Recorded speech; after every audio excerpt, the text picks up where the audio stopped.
Olá, gente, novo formato aqui com vocês, né? Em múltiplas plataformas, com o nosso podcast Clube RF. O meu convidado de hoje é muito especial porque é um amigo querido, além de ser um profissional que eu admiro muito, não só como advogado, mas também como escritor. Nelson Nery Costa, ele se formou no Rio de Janeiro, viu, gente? Mas mora no Piauí, onde reside toda a sua família e toda a sua trajetória acadêmica e também jurídica é no nosso estado, né, Nelson? Bem-vindo. Bem-vindo, sou filho de família tradicional daqui e nasci em Teresina, mas passei grande parte da minha vida, minha infância foi em Brasília, minha adolescência no Rio, mas eu escolhi o Piauí. O Nelson Jobim brincava e dizia sobre o Rio de Janeiro e Nova York. Ele dizia assim, Nova York é ótimo, mas é uma merda, né? Mas dizia assim, mas o Rio de Janeiro é uma merda, mas é ótimo. Bom, E o né? João Cláudio faz essa paródia e fala assim, São Paulo é ótimo, né? Mas é uma merda. Teresina é uma merda, mas é ótimo. É ótimo, né? Então, Ele mora aqui como você também. Pois é, Teresina é um lugar especial, difícil, não é para os amadores, tem que ser profissional, aguentar nosso calor. Mas eu acho que é uma terra muito bacana. Eu gosto de morar aqui. Mas, inclusive, viaja bastante, né? Para se qualificar e também porque ama viajar com a Lavínia, que é a sua esposa. É verdade, é verdade. E eu sou um viajante profissional com a Lavínia, a gente viaja muito, a gente conhece mais de 70 países. E eu contei hoje para um advogado que trabalha comigo que a minha primeira viagem eu já tinha 32 anos. Que as pessoas novas são muito ansiosas. E a primeira viagem que eu fiz... Internacional, né? Internacional, foi de Buzu, de Porto Alegre para Montevidéu. Que experiência, hein? Que experiência. Porque a gente começa na vida simples. Ninguém vai chegar muito jovem no glamour, é o paradoxo da vida. Quando você tem algum dinheiro guardado, você já está muito velho para usufruir. E quando você é novo, você não tem esse dinheiro para usufruir. E a gente começa devagarzinho, primeiras viagens mais calmas, Buenos Aires, depois Miami e assim por diante. Mas depois a gente começou a viajar bastante, eu não tenho preocupação com carro, nem a Lavínia, não somos consumidores dessas coisas, não temos casa em Parnaíba, não temos sítio. E isso faz com que a gente tenha mais recursos para viajar.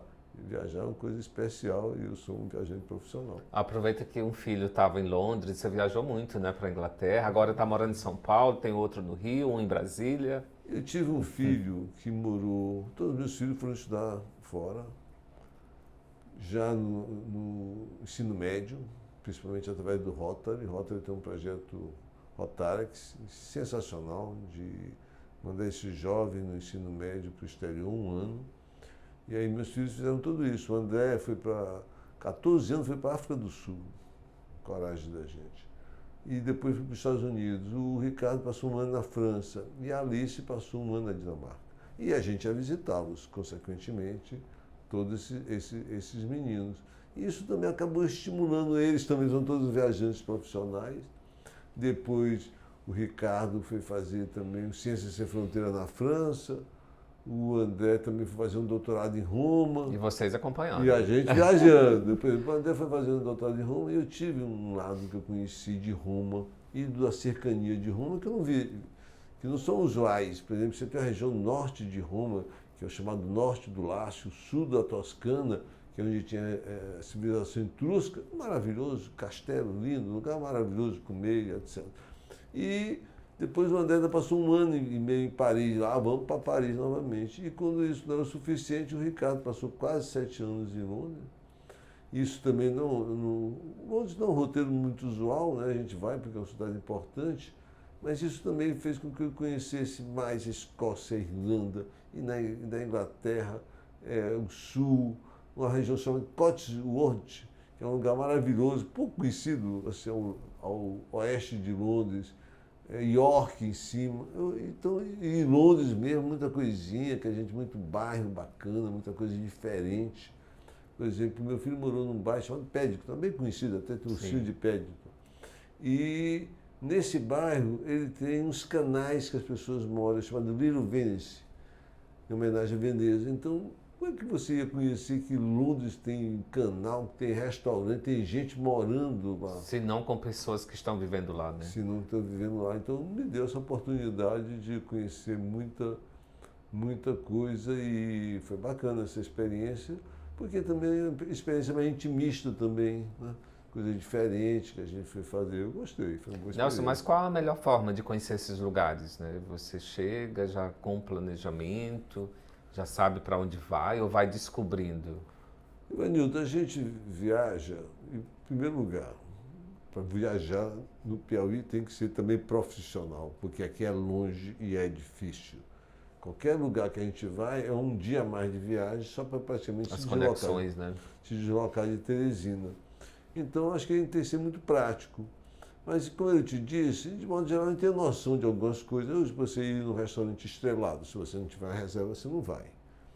E se você vai para Paris e não tiver a precaução de entrar e conseguir um e-ticket, você vai ficar numa fila interminável. Então essas coisas você tem que simplificar. O mundo moderno é você tentar se organizar, mas certamente a gente sempre tem um lado que a gente deixa correr, sempre tem uns bairrozinhos. A Lavínia adora ver uns bairrozinhos da burguesia, onde tem aquelas marcas horríveis, Prada, Hermès, essas coisas difíceis da vida, e já, que são bairros bacanas, Sim. agradáveis. Como arquiteta, né? Ela como também arquiteta, se empolga por isso. também é bonito de ver, coisas bonitas. E é isso, a gente tem várias formas de viver. A gente já foi em lugar mais exótico, a gente já conhece Bali, Ilhas Fídjies, Tahiti, no Caribe que a gente conhece também Barbados, Aruba, São Martin, São Bartô, Antígua, as Ilhas Virgens norte-americanas. Quantos países você falou no início? Você 70. conhece? 70 é muito, né? Eu considero o país assim, Culturas se eu ver a diferentes. Inglaterra, tem a Escócia, estou considerando um Sim, país. tá do lado, né? Escócia, Gales eu não fui.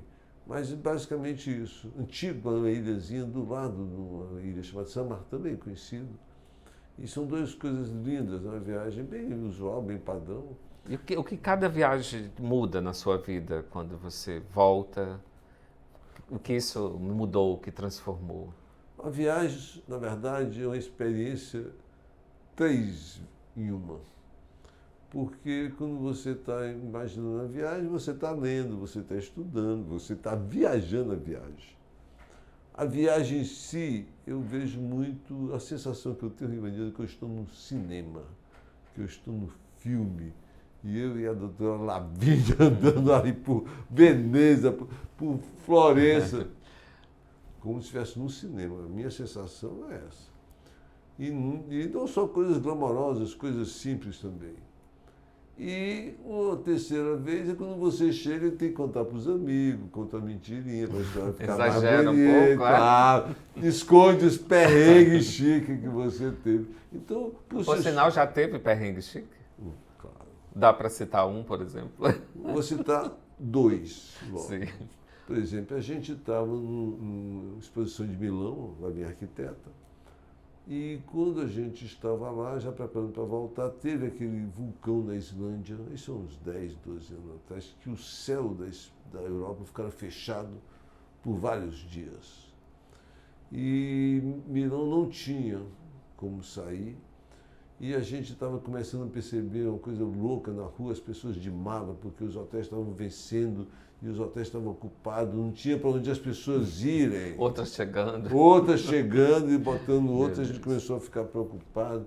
Eu me lembro que eu procurei, eu tinha um cartão da American Express, me aumentou meu limite. Fui tentar alugar um carro, porque o sul da Europa não tinha esse problema, Roma estava aberto, a gente estava de TAP, queria fazer uma conexão para pegar em Lisboa. E até que a gente descobriu que tinha um voo por Nice. E aí a gente não conseguiu um carro, não tinha carro para alugar, não tinha mais nada.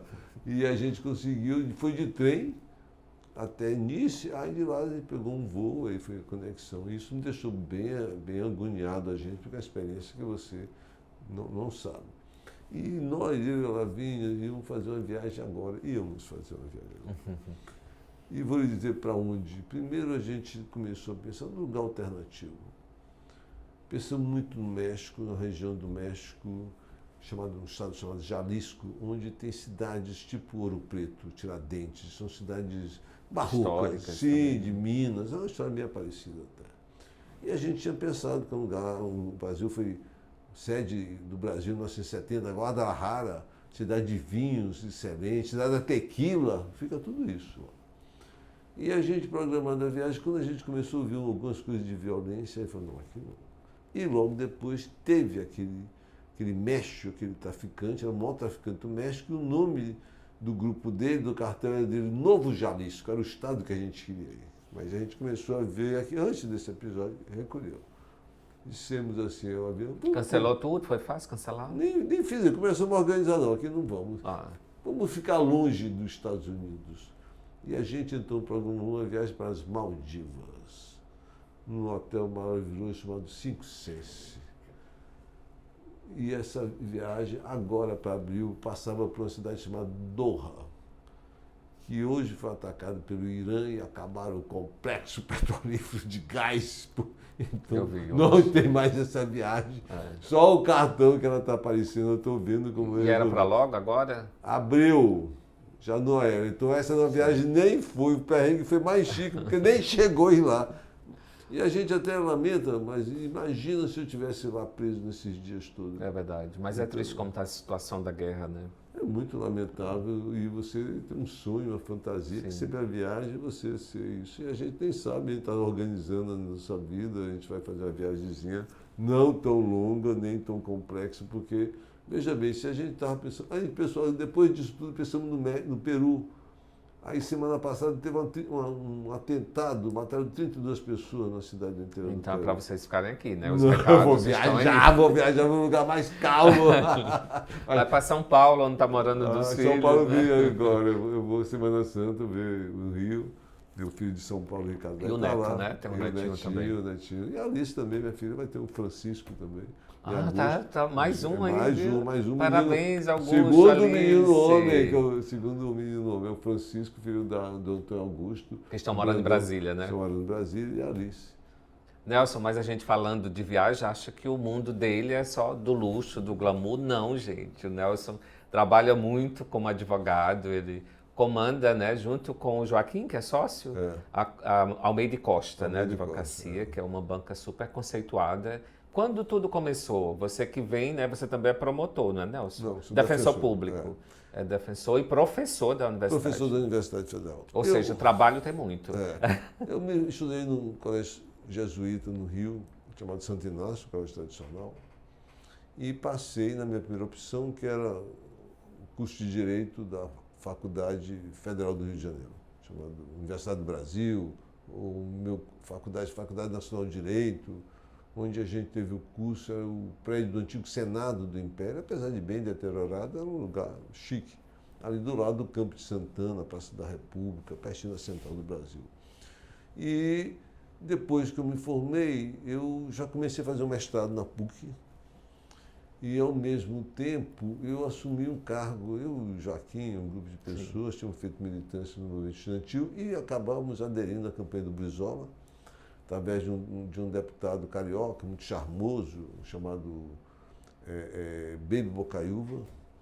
E o Baby Bocaiúva foi esposo da Dalal Ascar, que foi a diretora do Teatro Municipal no Rio, quase 30 anos, uma pessoa conceituada nisso. E ele fez esse grupo e a gente acabou participando dessa eleição. E o Brizola ganhou, eu acabei assumindo, eu acabei recém-formado e assumi a chefia do assessoria jurídica do IASEG. O IASEG era tipo o IAPEP, a Fundação Piauí Previdência. Muito novo, né? Tinha acabado de me formar, formei em 92, então em 83 já estava assumindo e comecei a trabalhar e fazer um mestrado. E aí, Rivanildo, quase naquela época eu tinha vivido mais fora do Piauí do que no Piauí. Mas naquela época eu tomei uma decisão, eu nem conheci ela bem, conheci depois, mas eu achei que eu devia investir no meu mestrado. E aí eu também abri mão do Rio de Janeiro, na verdade me concentrei de ver esse mestrado, foi uma carta importante. Terça-feira agora eu dei uma aula de inauguração do curso de Direito da UESP desse ano.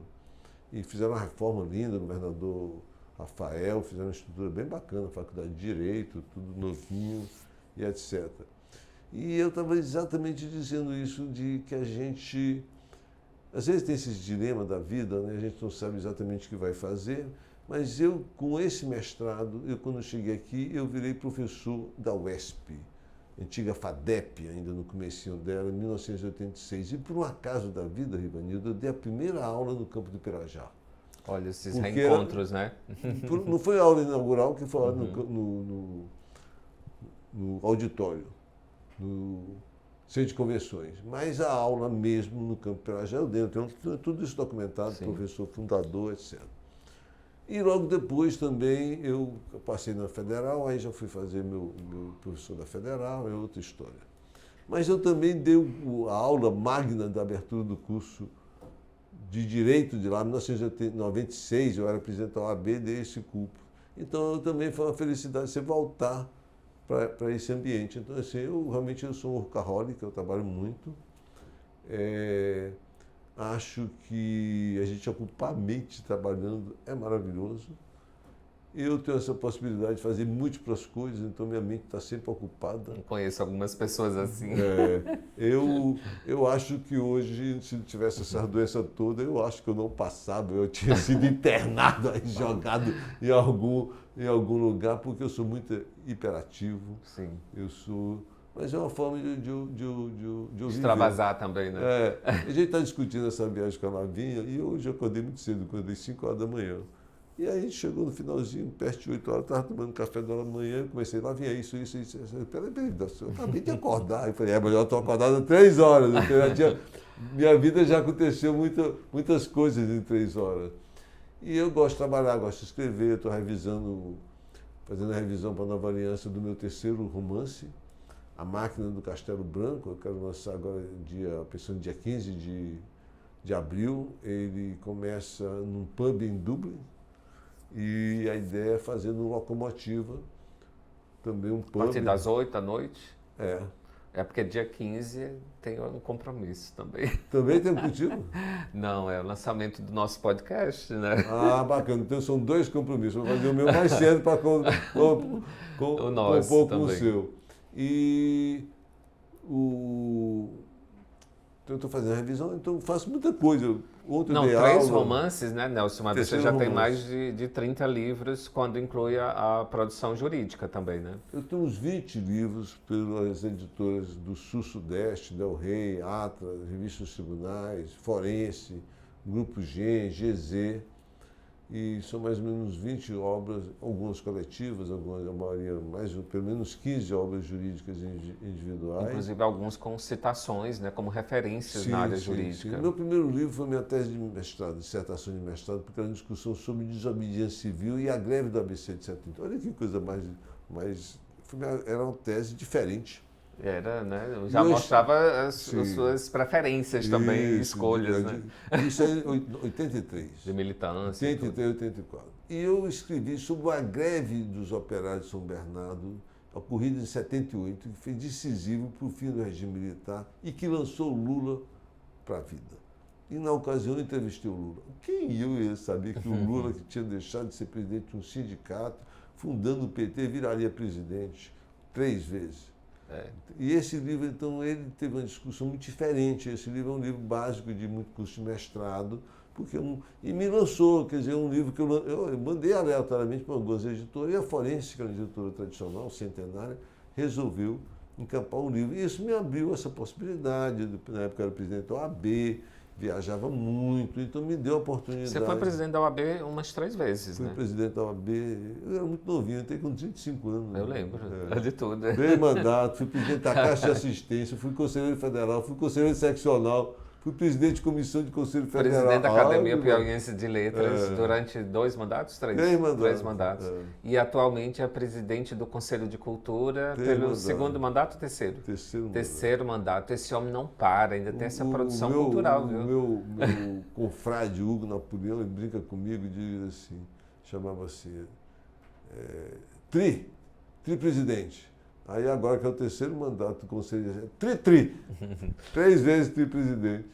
Eu acho assim, Então, a gente também... Então, só voltando, Nelson, essa produção dessa pesquisa, né, do trabalho da época do Lula, foi o seu início de produção? Foi o meu início. Eu mandei aleatoriamente, esse livro chama-se Teoria e Realidade da Desobediência Civil, um livro que já está em 4ª edição, e ele retrata não só uma discussão, Henry Thoreau, Kant, Gandhi, Mahatma Gandhi, Martin Luther King, que são a base da desobediência civil, e eu vi essa análise dessa greve do ABC como responsável. E isso me deu uma abertura nessa editora. A editora Forense tinha uma revista Forense, uma revista centenária, fui durante 15 anos membro do Conselho Editorial, e isso me deu muita abertura e outros contatos no Rio de Janeiro. E também, Rivanildo, eu fiz um cálculo agora, são mais de 40 mil livros publicados, o que provavelmente me torna o segundo piauiense que mais vendeu livro, porque o primeiro é o Assir Brasil. 40 mil livros vendidos. Vendidos, né, no Rio e Sudeste, principalmente das editoras do Rio. O Enéas publica pra caramba, estou com medo que ele está me passando também. Mas assim... Os direitos autorais te ajudam na vida? Me ajudou nessa época que eu produzia mais. Eu ganhava de direito autoral, Rivanildo, é equivalente ao ganho como professor da universidade. Olha só. Não era um grande dinheiro, porque não é muito, mas era um dinheiro digno. Mas isso na época eu tinha 3, 4 livros, e reeditando. Eu tenho meu livro de Direito Municipal, que tem um prefácio do Celso Antônio Bandeira de Mello, já está indo para a 10ª edição. Esse mês de maio eu vou lançar a 3ª edição do meu livro de constitucional, um livro de 1000 páginas, atualizado. Então eu estou sempre produzindo também. E esses livros jurídicos nasceram um pouco da minha docência, né? Por exemplo, eu trabalhei muito com direito bancário, muita com demanda disso, isso me fez fazer meu doutorado em direito bancário, tenho 2 livros sobre direito bancário. Então eu sempre trabalho muito, mas eu aproveito o meu tempo, quer dizer, um plano de aula acaba sendo a base para escrever um livro. Eu tenho um livro de ciência política, o prefácio do Paulo Bonavides, foi a experiência minha como professor de ciência política durante 5 anos. Então eu também não sou uma coisa, porque as pessoas acham que eu publico muito, uns acham que eu tenho um ghostwriter, outros acham que eu tenho um mimeógrafo, que é uma coisa antiga, como eu sou mimeógrafo rodando. Na verdade é que você trabalha muito, né? Mas eu também nunca faço, sempre as coisas para mim são uma progressão. Sim. Muitas vezes, quando a gente faz um livro, a gente quer ser perfeccionista, mas eu aprendi que você faz uma 2ª edição, você melhora o seu livro. Então, um livro, principalmente o livro técnico, jurídico, vai fazendo várias edições, vai melhorando ele. E a gente, às vezes, é muito perfeccionista, eu não sou tão perfeccionista, e principalmente pego algum gap que eu consiga conciliar. Eu sou professor de uma disciplina nova agora na Federal, chama Direito ao Agronegócio, é o segundo ano que ela dá. Uma coisa totalmente diferente. Rivanildo, eu tenho material, eu não vou fazer esse livro porque eu não estou com mais paciência de fazer livro diferente, mas eu estou com material, eu já tenho umas 100 páginas escritas sobre isso. Você produz bastante, pois é, então, acompanha. Eu também dou minhas aulas, eu preparo minhas aulas. Eu não vou para aula de cara de pau, porque eu acho que eu sou bonitão, sei mais do que os outros, eu me preparo, leio e sei o que é que eu vou falar. Ou seja, ele não é só simpático, realmente ele tem conhecimento. Olha, eu tenho uma disciplina agora que eu estou dando optativa, Direito Bancário. Eu tenho 2 alunas. E vou dar todas as aulas, e vou lá para dar 2 alunas, não tem esse negócio, porque eu ganho pouco. Não, cara, minha obrigação é essa. Então não tem esse negócio de gostar, não gostar. Minha obrigação é essa, as pessoas lá estão para me ouvir, e eu gosto também de ser professor. E, na verdade, para você escrever algo, você tem que viver aquilo, né? Eu acho que fica bem mais fácil. Ajuda. Claro que a gente pode imaginar a literatura, a imaginação também, muito essa contribuição. Mas o Nelson, por exemplo, uma das suas viagens se transformou em um romance junto com as 7 cidades, né? Isso. Eu comecei, Ivanildo, tinha uma pessoa, hoje já está há algum tempo falecido, Pedro Costa. Ele tinha uma revista chamada De Repente. Ele publicou mais de 100 exemplares dessa revista, um batalhador. E ele começou um dia, me instigou, faça um conto, Eu tinha feito conto muito jovenzinho, com 20 anos, eu até publiquei esses contos, um livro chamado 10 Encontros. Então, e fiz uma viagem numa cidade chamada Zagreb, que a gente chama de Zagreb, capital da Croácia. E lá foi uma coisa bem interessante, eu saí com a Lavínia, e quando fomos para o hotel, estava tendo a festa de casamento. E eu disse, Lavínia, nós somos turistas, vamos conhecer um casamento aqui na Croácia. Ela não queria ir porque a gente estava, claramente, era penetras. E eu disse, quem que é isso, Lavínia? Quem vai saber que a gente, mas pode dizer, botar a gente para fora aqui. E eu fui, ela veio muito elegante, receosa, mas acabamos entrando, nos divertimos na festa, brincamos, bebemos, comemos. Comedidamente, evidentemente. Porque virou conto. Ficou. E eu aproveitei, e essa história, quando eu voltei no avião, dessa viagem, eu escrevi um conto. Não foi exatamente o que aconteceu. Na viagem, o personagem era uma pessoa sozinho, e eu comecei a escrever, chamado Casamento, eu comecei a escrever durante 2 anos, um conto por mês, nessa revista, num livro que eu publiquei chamado Contos de Viagem. Então era o quê? Era uma espécie de, eu chamo de hoje de conto crônica, porque tinha muita informação. Sim. De hotel, de restaurante, casos históricos, e tinha um pequeno romancezinho de vários personagens, às vezes personagens de idosos, às vezes mulheres, fiz 3 com mulheres, fiz mulher de meia idade, fiz uma mulher. Me lembro que minha filha tinha 15 anos, eu cheio de ciúme, contei uma história dessa, um pai com ciúme com a filha fazendo uma viagem para a Disney. Maravilha. Eu peguei esses gaps e fiz de viagens que eu tinha feito e fiz essa experiência. E aí, Ivanildo, a pandemia mudou a gente, viu sei lá, alguma coisa, eu escrevi um conto um pouco disso. Eu acho que o Piauí, a gente está falando um pouco isolado, mas o Piauí é mais internacional, você é um homem que viaja muito, sabe disso. Piauí. Nós do Piauí viajamos muito. Caramba. E eu quis fazer isso aqui, contrapor alguma coisa da história do Piauí com algum país. E aí surgiu essa ideia de lá do engenheiro Sampaio e a fábrica de laticínio em Campina do Piauí, e veio a imigração de 40 famílias de italianos em 1897. Um fato que ninguém sabe coisa nenhuma disso, mas um fato verdadeiro. E eu imaginei um personagem, um descendente de um italiano, que veio aqui no Piauí atrás de alguma aventura. Do outro lado também eu tive 7 cidades, um lugar místico, cheio de história. E eu tinha ouvido falar que tinha um asteca, eu nunca tinha ouvido falar asteca, não? E aí eu resolvi construir um aspecto da possibilidade dos maias terem vindo aqui. E uma argumentação plausível. Não estou dizendo que eles vieram, mas era possível e bem factível. E essa trajetória publiquei no meu segundo romance, A Serpente Plumada, em 7 cidades. E agora eu faço uma brincadeira também, Ivanildo, com um personagem extremamente fascinante para mim, de um cara chamado Leonardo Castelo Branco. O Leonardo Castelo Branco foi o único brasileiro preso na Guerra de Independência e mandado preso para Portugal. Único. Porque teve outros que não conseguiam sair, né? Ficavam presos e detidos aqui. Mas ele foi mandado. Iam para forca considerado. Também. Não, ele foi enforcado, não, mas ele foi considerado perigoso o suficiente para ser mandado para Portugal. Chegou lá, tem um episódio, ele estava um mês, ele ficou uns 4 meses preso em Maranhão e passou um mês em Lisboa. Mas quando chegou lá, Dom João VI, que tinha voltado, recuperou o trono e conquistou Lisboa e decretou, um mês que ele estava lá, decretou o anistia. Foi perdoado. Então escapou, esse piauiense escapou, não. Mas ele, quando foi preso, ele fez um juramento. Ele fez um juramento à Nossa Senhora das Dores de Piracuruca, que se ele fosse salvo, ele mudaria o nome e botaria o nome dela.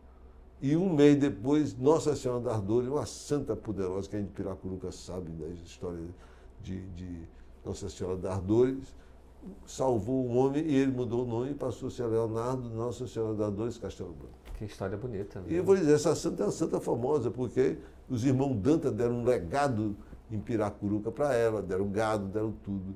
E de vez em quando roubavam um cabrito, roubavam a vaquinha da santa, e a santa, quem roubava uma pequena coisa, era uma cegueira de 3 dias. Quem fazia, levava um gado grande, cegueira de 7 dias. Quem roubava a santinha, cegueira de 1 mês. Quem entrava na terra da Nossa Senhora das Dores, cegueira de 1 ano. Todo mundo de Piracuruca sabe que Nossa Senhora das Dores é uma santa poderosa e salvou o Leonardo. O Leonardo voltou para o Brasil, mas logo depois, passados uns anos, ficou 1 ano preso na Confederação do Equador, o Visconde da Parnaíba prendeu 1 ano depois disso aí tudo. Mas ele depois foi para Portugal porque ele entendeu que era um inventor. E ele queria construir um equipamento que a gente chama de moto contínuo. Moto contínuo é a impossibilidade da física porque viola a primeira e a segunda lei da termodinâmica. Desculpa eu falar da termodinâmica, porque quem estudou no ensino médico sabe que é o assunto mais chato do mundo. Difícil. É termodinâmica. E eu descobri que nem os engenheiros sabem de termodinâmica. E como é que eu vou contar um livro chato desse novamente? Mas, infelizmente, o livro é sobre isso. Teve que estudar de novo, né, sobre o tema. O Leonardo é o segundo poeta do Piauí também. O primeiro é o Ovidio Saraiva e o segundo, ele publicou 2 livros em Portugal, depois o terceiro de romances que ele tem. Então, só por isso... É um trabalho de pesquisa ele enorme. É o pai do Teodoro Castelo Branco, aquele poeta, e avô do Hermínio Castelo Branco, o Leonardo. Por si só, um personagem fascinante. Quanto tempo estudando esse personagem para um livro? Olha, deixa eu terminar, um ano mais ou menos, porque eu fiz dele, é isso que eu quero chegar aqui, a história. E eu descobri que uma empresa em Dublin tinha tentado fazer um modo contínuo, uma empresa que botou um anúncio naquele jornal inglês, a revista The Economist, desafiando que tinha feito um modo contínuo. Depois submeteu o cientista e não foi aprovado. Não era modo contínuo. Enfim, ele então peguei essa história e construí um personagem que era dessa empresa, que quebrou, mas ele tinha um projeto de modo contínuo. E ele vai pegar um financiamento em Londres é a City, que é o Centro Financeiro Internacional, e tem um negócio chamado Adventure Capital, capital de aventura. É uma particularidade de investimentos malucos, mas as pessoas fazem. E ele procurou uma empresa dessa, e ela resolveu financiar e bota um personagem, que é um brasileiro, enfim. E aí tem outra história, que é o Dick. Mas esse cientista acha, aí que está a história, que ele precisa de um livro escrito pelo Leonardo Castelo Branco. Isso é uma história verdadeira que eu estou lhe contando. É uma biografia romanceada? Não, nada disso. É uma história moderna, não tem nada de biografia. Não? Nada. Apenas é um personagem que é a história. Sim. E ele escreveu um livro chamado Mecânica e Astronomia Leonardina, em 1843, em Portugal. E esse livro, porém, ele, em 1855, no último romance dele, no último livro dele de poesia, chamado A Criação Universal, ele disse que não publicou esse livro. Tudo bem, então esse livro é tido como não publicado. Mas tem um bibliógrafo português chamado Inocêncio Silva, que é um cara muito importante em Portugal, que, em 3 páginas, ele diz que conheceu o Leonardo Castelo Branco, teve com ele, teve com o livro dele, tinha pedaços do livro dele, diz as páginas que tinha do livro dele, descreve esse livro, que o próprio autor disse que não publicou. Estranho. E esse cara, que o Inocêncio Silva... Você fez um trabalho de investigação. Não, é brincadeira, Dom Brau do Piauí. E só para terminar aqui esse último história. E ele, então, um cara chamado Sacramento Black, que é o grande bibliógrafo brasileiro, repete a mesma história dele. Então, publicou ou não esse livro. Então, o personagem vem atrás desse livro e vai atrás, vai em Porto, vai no Rio de Janeiro, porque ele morou muito tempo no Rio de Janeiro, enfim. Só para você ver, ele foi recebido pelo Dom Pedro II, levado pelo conselheiro Saraiva, fundador de Teresina, já estava lá, era um ministro importante, e o Dom Pedro II deixou ele pesquisar 2 anos no Arsenal da Marinha, no Rio de Janeiro, o Leonardo Castelo Branco. Então, é um personagem fascinante, mas na verdade o livro não é sobre ele, mas sobre esse livro perdido. E esse livro não. Mais legal que você apresentou um pouco do universo dele, da história, né? E ele publicou, Rivanildo... Não é spoiler, viu, gente? Ele estava contando, eu já estava preocupado. Gente, ele está contando o livro todo, mas só para falar... Leonardo, meu editor da Nova Aliança, não contei, consegui me segurar. Nelson, mas você, como integrante da Academia Piauiense de Letras, né, já finalizando aqui o nosso bate-papo, porque passa muito rápido, eu queria que você falasse do papel dessa instituição no Piauí como um fator de educação, de transformação, de luta, de política também, porque é uma entidade política, social. Eu queria que você falasse sobre isso. A Academia nasceu com um espírito na época, em 1917, todo o espírito que existiu no mundo. Se você se lembrar, em 1917, a Revolução Mexicana, Pancho Villa, Zapata, é o ano da Revolução Soviética, é o ano que muita coisa aconteceu. Aqui no Brasil, a primeira greve operária, é um tempo de transformação. E aqui no Piauí, uma série de intelectuais, pessoas de formação formada na Universidade de Recife, de uma visão crítica, muitos eram ateus, e a academia foi criada, então, como uma espécie de renovação, e criada, inclusive, pelo seu fundador, que é o filho do Clodoaldo Freitas, Lucílio de Albuquerque. Ele estudava no Rio, na mesma faculdade que eu me formei, Faculdade do Brasil, olha que coisa chique. E ele veio, passou as férias aqui e fundou a academia, 23 anos. Então, na verdade, veio como novo Então a academia tem esse papel. Mas muitas vezes ela acaba sendo um órgão conservador, a academia fica nesse pêndulo, às vezes ela é mais conservadora, às vezes ela é mais progressista. Ela hoje, porque é uma instituição centenária, ela é vista mais como uma coisa vestusta, muitas vezes pessoas torcem o nariz para ela, que acham que ela é presunçosa, e muitas vezes a academia é um vulcão. Por exemplo, nós conseguimos, durante o período centenário, eu estive na presidência, a coleção centenária, são 150 livros sobre o Piauí. É uma coleção que só é maior do que ela, só a coleção do Caio Prado, chamada Coleção Brasiliana, ou essa coleção do Senado, chamada Coleção Amarela do Senado, que é uma coleção de 150 livros. É muito raro a gente ter uma experiência disso. Então, uma instituição que se dispõe a fazer isso. E lançou outra coleção, século XXI, mais 60 livros. Muitas obras, né? E uma coleção, por exemplo, a gente até editar no livro teu, na época a gente deu uma desconexão. Tem novos aqui. Pois é, não, mas a ideia é publicar autores diferentes novos. Então, assim, a academia tem isso, ela é uma situação, às vezes, é conservadora pela sua ideia, pelo que ela significa, as pessoas têm vaidade, querem entrar na academia por vaidade, mas, ao mesmo tempo, eu acho que ela é uma instituição que abre as portas para os jovens. Tem um papel social, né? Tem um político, papel social. como eu falei também, né? Estou vendo aqui na gestão da FIDES, muita gente indo para a academia. Fui agora já com Fonseca Neto, presidente, muita gente em homenagem ao professor Santana. Então, a academia é um órgão vivo. Ela nunca vai ser um órgão muito moderno, mas certamente ela tem um papel ainda relevante para a cultura e a literatura piauiense. Olha, a gente sempre finaliza aqui com indicações de livros, né? Eu queria indicar esse, Triste Fim, de Policarpo Quaresma do Lima Barreto, que é um grande livro, você certamente já leu, né? Sim. E é um livro de uma coleção que eu adoro muito, belíssima, né? Da Martin Claret. E eu queria que você também desse uma dica de um livro para ler, algo que te transformou, que marca a sua vida, que falasse dessa experiência. Tá, eu sou muito influenciado pelo Júlio Cortázar, um escritor argentino. Para mim, eu ainda guardo um pouco de mistério, um pouco dele, a partir principalmente do seu livro Conto Bestiário, mas um grande livro dele, que é O Jogo de Amarelinha. Hemingway, eu gosto muito da escrita, e aqui eu muito impressionado pelo Rubem Fonseca. Os contos dele foram os três que me influenciaram mais. Mas eu gostaria de dizer, Ivanildo, só para a gente finalizar, que nós estamos vivendo um momento muito bom na literatura, que muita gente tem publicado. É verdade, o acesso é maior. Né? Você já tem 3 romances, eu também estou indo no meu 3º romance, tem o Enéas Barro, que é um profissional, muita gente está publicando. Muita gente nova, né? Muita gente nova. Esse rapaz que morreu agora, acabou de publicar, eu li o livro dele. Enfim.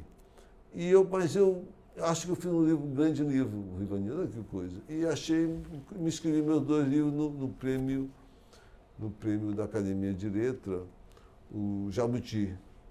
Não me classifiquei.